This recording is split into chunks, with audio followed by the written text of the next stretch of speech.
Assalamualaikum warahmatullahi wabarakatuh. Selamat datang di Sinematik Horor. Kali ini saya akan menceritakan sebuah kisah yang dialami oleh temannya Mas Tony.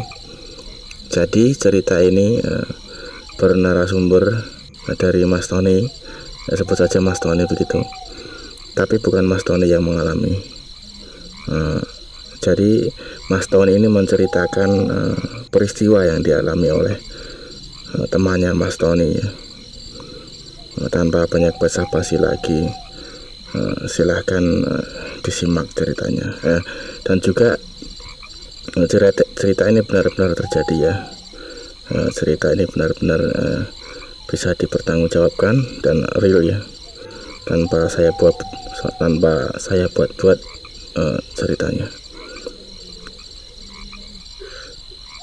Dan juga cerita ini terjadi pada tahun 2017 ya. Jadi sekitar beberapa tahun yang lalu.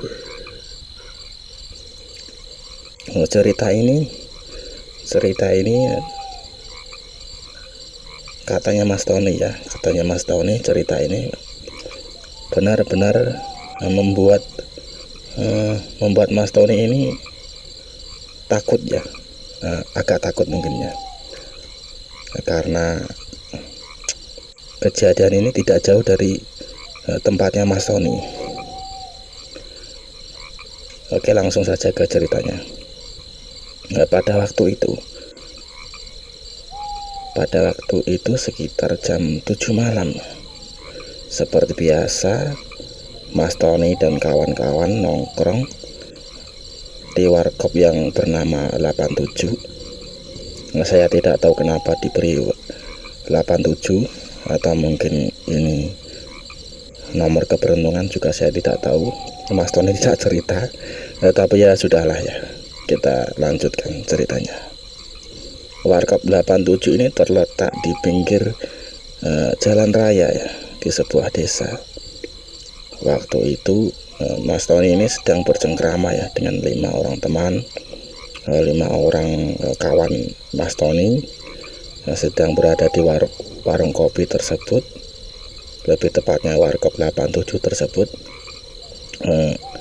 berbincang-bincang, ngobrol ngalor ngidul, sambil memesan kopi, seruput mungkin, karena masih sore mungkin ya. Jadi belum banyaklah orang yang datang ke warung tersebut, karena katanya Mas Tony, warkop 87 ini semakin malam itu semakin ramai ya. Ya kalau masih sore itu hanya 4-5 orang saja.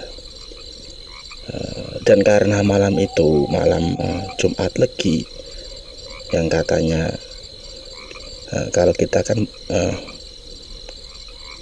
sudah tidak asing lagi ya, kalau malam Jumat Legi, Jumat Kliwon, biasa disebut malam yang agak mencekam ya.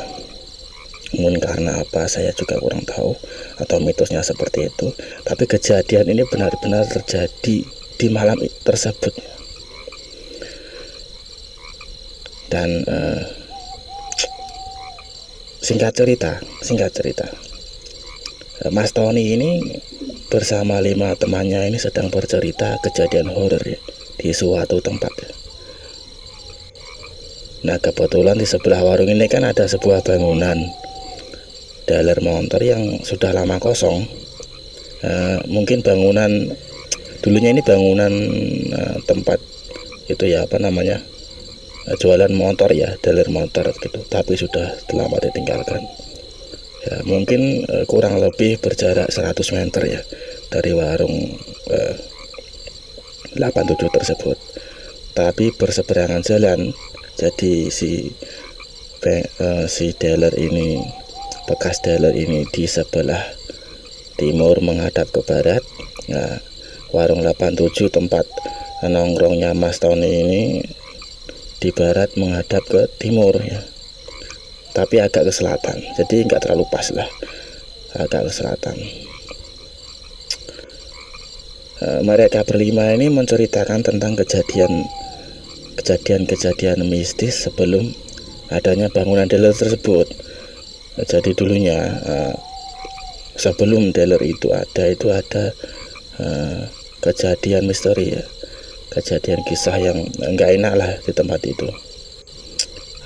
Mereka ini saling Mas Tony khususnya ya bertanya-tanya dulunya tempat apa dan kejadiannya apa saja. Mas Tony kan kurang tahu ya, karena beliau ini kan baru saja pulang merantau ya, jadi agak asing.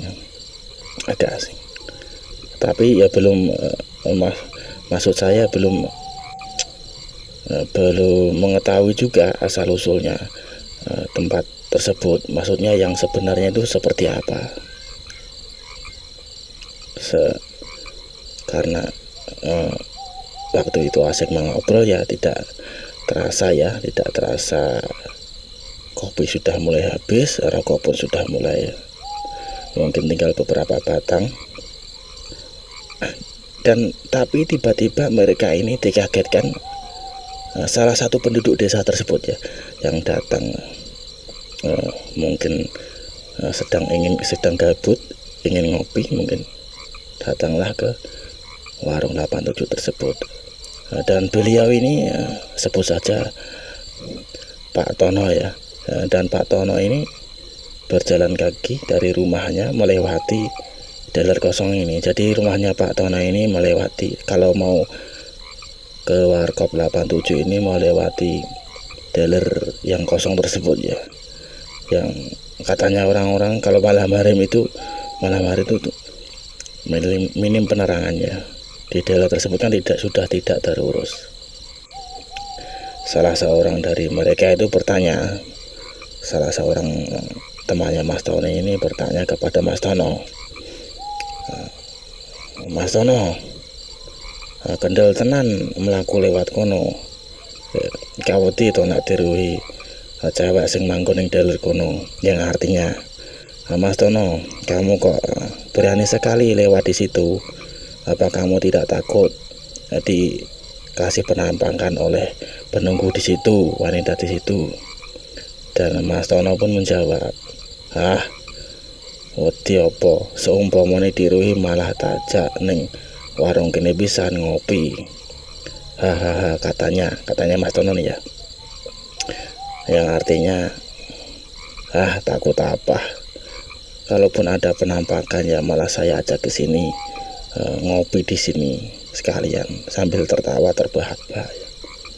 Nah, singkat cerita, setelah Mas Tono ini pun ngobrol-ngobrol bersama warga yang ada di warung 87 tersebut, setelah habis beberapa jajan, kopi, rokok, serta sudah mulai gimana ya, mungkin biasanya Mas Tono ini selalu larut malam ya, selalu kalau di Warkop itu kalau nggak jam 10 jam 11 itu baru pulang ya. Tapi entah kenapa malam hari itu Mas Tono ini gelisah atau mungkin ada urusan, jadi dia itu sekitar pukul 9 malam dia itu mau pulang.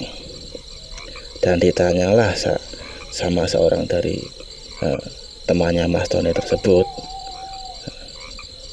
antar tidak, nanti kamu takut apa kamu gak takut? Dan jawabnya Mas Tono ini simpel ya, yang artinya, saya bahasa Indonesia saja ya, yang artinya lo boles wong, boles kawan, katanya. Sambil tertawa Mas Tono ini pergi berjalan kaki sambil senyum-senyum kecil ya, yang mungkin Mas Tono ini tidak akan menyangka kejadian yang akan dialami beliau. Dan benar saja, setelah meninggalkan warung 87 tersebut, tidak sampai 9 atau 10 menit, Mas Tono ini Mas Tono ini balik lagi. Mas Tono ini balik lagi dengan raut wajah yang ketakutan, keringat bercucuran, dan sandalnya ini tadi kan waktu mau ke Warkop 87 Mas Tono ini menggunakan sandal ya, katanya itu masih baru, katanya orang-orang di situ, kata Mas Tono ya. Pas waktu kembali tersebut, pas waktu kembali setelah 10 menit tersebut, sandalnya Mas Tono ini nggak dipakai atau nggak ketinggalan, saya juga kurang tahu. Yang intinya sandalnya ini sudah tidak dipakai. Dan ditanyalah kembali salah satu yang ada di warung tersebut, ada apa Mas Tono? Jawab Mas Tono, sial sekali, asem tenan Kak, bahasa Jawanya seperti itu. Aku tadi jadi gini, kan tadi buru-buru ya Mas Tono ini kembali ya, sambil lari katanya. Dan katanya Mas Tono ini, waktu dia ini mau pulang melewati bangunan kosong tersebut, dia ini mendengar suara yang lirih tapi semakin jelas.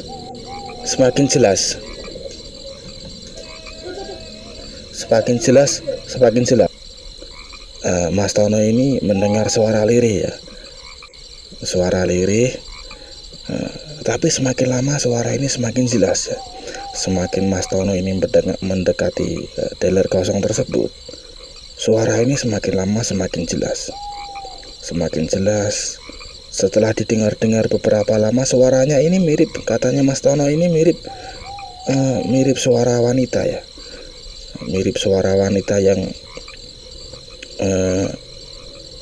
sedang tertawa kecil, lama-lama menjadi agak keras, suaranya ini agak membesar, dan otomatis Mas Tono ini kaget ya. Mas Tono ini kaget, selingang-selinguk. Beliau ini mencari asal sumbernya dari mana. Dilihat depan belakang itu nggak ada, samping kiri samping kanan juga tidak ada. Sampailah Mas Tono ini mungkin sedang sial atau kenapa ya. Sampailah Mas Tono ini menghadap ke atas ya. Pada waktu menghadap ke atas, Mas Tono ini samar-samar melihat dan suaranya ini masih terdengar tawanya ini masih terdengar. Dan katanya Mas Tono ini semakin keras malah. Pas waktu melihat ke atas ini, Mas Tono ini melihat sesosok bayangan putih ya. Dan makin lama Mas Tono ini kan mungkin pemberani ya Mas Tono ini. Pada awalnya Mas Tono ini semakin mengamati ya. Setelah dia amati, bayangan putih tersebut membentuk sebuah gaun panjang dan terdapat rambut di atasnya sampai ke kaki, katanya Mas Tono. Dan waktu itu kan penerangan minim ya, walaupun penerangan minim ya pasti kan terlihat ya, karena ada cahaya dari beberapa rumah penduduk ya. Setelah Mas Tono menyadari apa yang dilihat Mas Tono ini mulai berpikir dua kali. Setelah Mas Tono terdiam, dan beliau pun sadar bahwa itu bukan manusia. Setelah beliau sadar itu bukan manusia, katanya Mas Tono ini, pada waktu beliau mengamati makhluk tersebut ini, pakaiannya ini dari atas itu terlihat agak samar-samar, tapi kalau samar-samar tapi jelas kalau itu membentuk sebuah tubuh manusia ya, yang menyerupai wanita ya. Setelah Mas Tono ini menyadari bahwa itu bukan normal ya, tidak normal dalam arti bukan manusia ya, dan tidak mungkin malam-malam jam 9 malam ada seseorang di situ berdiri di atas bangunan dan tertawa tidak jelas. Itu kan nggak masuk akal ya. Makanya Mas Tono ini sadar dia bukan manusia dan larilah tunggang langgang, dan alhamdulillah ini masih bisa lari ya. Dan Mas Tono ini pas waktu mau lari ini katanya sandalnya ini ikut melesat dan entah kemana ya, tidak peduli lagi Mas Tono tentang sandalnya ini walaupun mahal katanya. Dia langsung lari dan sampailah ke Warkop 87 untuk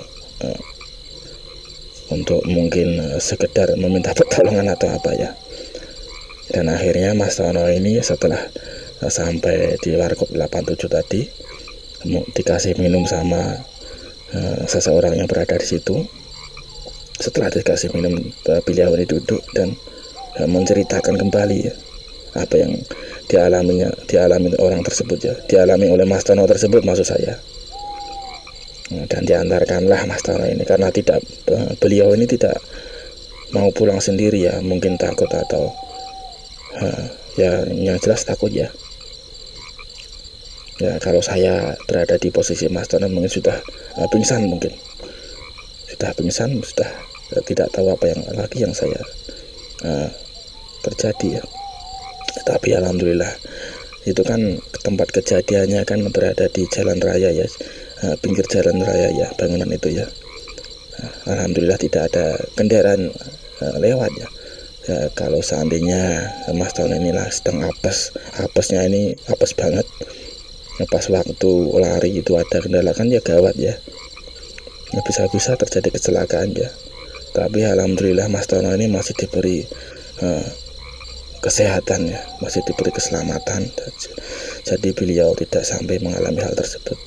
Walaupun malam itu bukan malam yang menyenangkan bagi Mas Tono, tapi setidaknya Mas Tono bisa mengambil pelajarannya dari malam tersebut, malam yang cukup mencekam ya. Kalau melihat tanda-tanda dari makhluk tersebut ya, bisa dibilang itu kuntilanak ya, bisa dibilang itu kuntilanak. Dan bahkan sebenarnya daerah tersebut kan tidak jauh ya berada dari Warkop 87 tersebut. Tapi kok hanya Mas Tono sendiri yang mendengar tawa bengisnya makhluk tersebut ya, sedang mengerjai Mas Tono ya. Ya seperti itulah cerita kali ini. Akhir kata, pelajaran yang bisa kita petik dari kejadian ini adalah kalau mau kemana-mana itu kita harus berdoa dulu. Jangan sampai terjadi kejadian yang tidak mengenakan yang menimpa kepada kita. Ya seperti cukup sekian cerita kali ini. Jangan lupa di like, subscribe, komen, dan nyalakan tombol notifikasinya agar channel ini bisa berkembang dan bisa memberikan hiburan untuk kita semua. Akhir kata, assalamualaikum warahmatullahi wabarakatuh.